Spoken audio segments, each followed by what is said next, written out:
Hi, and welcome to the final week of our American government class. And so this week will be formatted a little differently.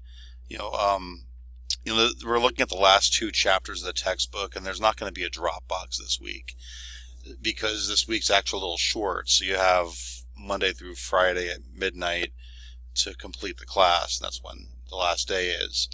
So what we're going to do is you're going to post your responses to the week 7 discussion.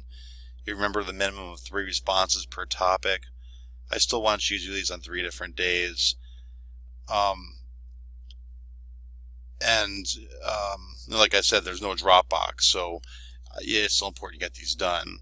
Then for week 8, there's an initial discussion that you're going to post.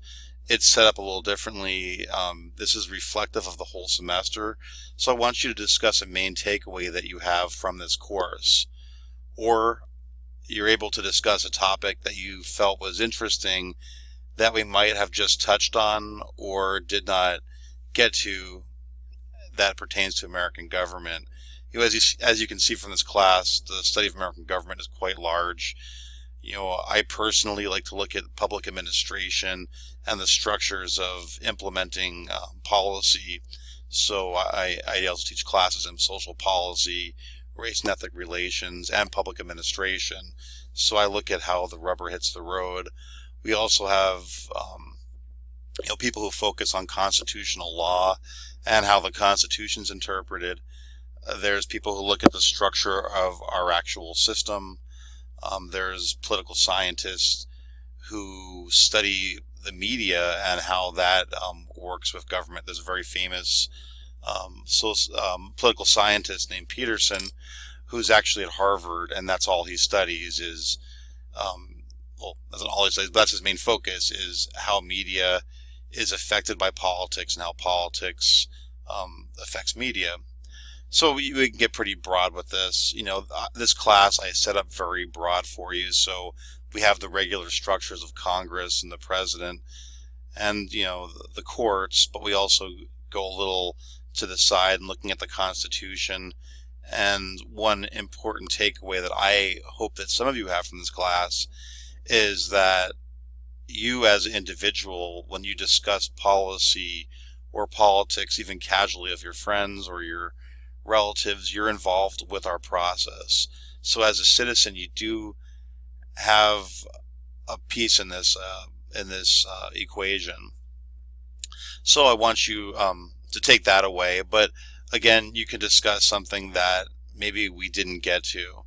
There's a lot of areas that we, like I said, didn't get to in this class, like the media, or things like the opinion polls, like the Gallup poll, or even the first 100 days of the new presidency. I generally don't talk about a president while they're in office. I know some of you mentioned the first 100 days. The reason why that's important is usually the policy set in the first 100 days sets the tone for the future of the presidency.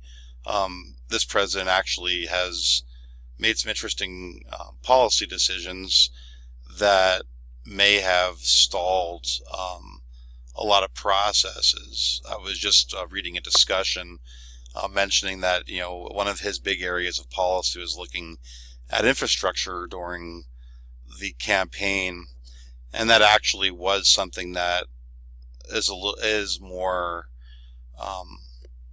agreed upon across the board. So Democrats and Republicans both get on the board usually with infrastructure spending.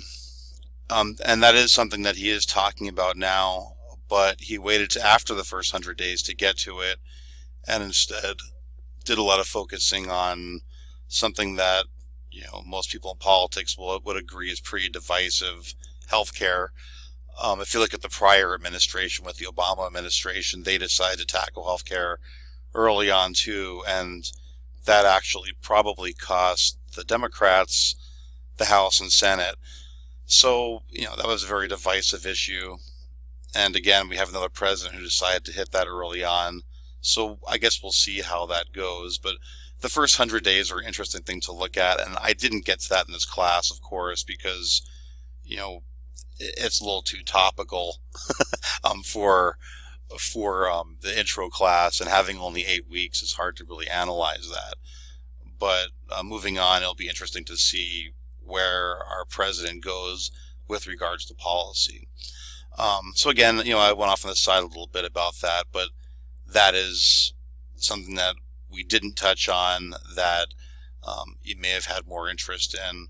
And go ahead and start a thread about, like I said, something we didn't discuss. I know a few of you mentioned some court cases and found interest in those. Again, I don't really talk about too many court cases in this class. There is a class called Constitutional Law that really gets deep into those. And again, if you personally found those interesting, start a discussion about it.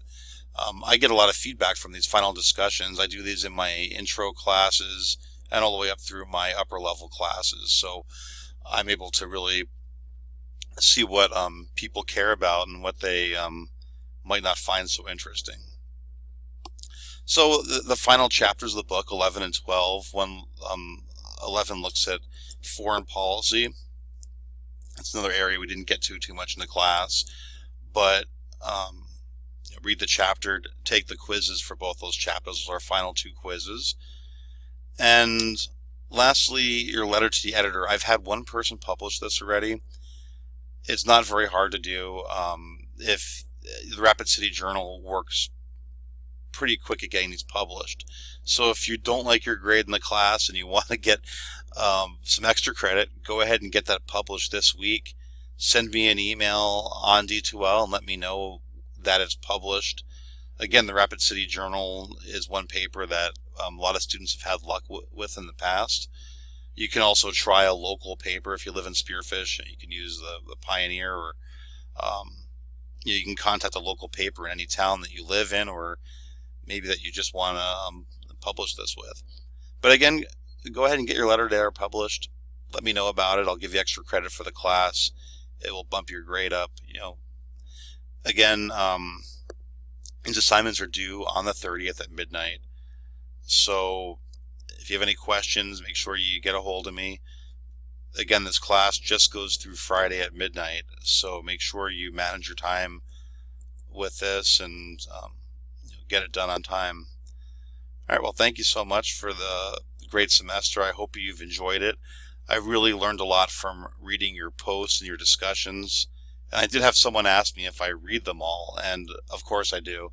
I don't comment on them for a few reasons. One is usually a teacher commenting on someone's discussion stops anybody else from posting on it. And 2, I like the idea of you guys learning and teaching from each other. I really subscribe to the concept of a teacher being a guide from the side, and I do see how you did take the opportunity to learn and teach each other and grow in these discussions.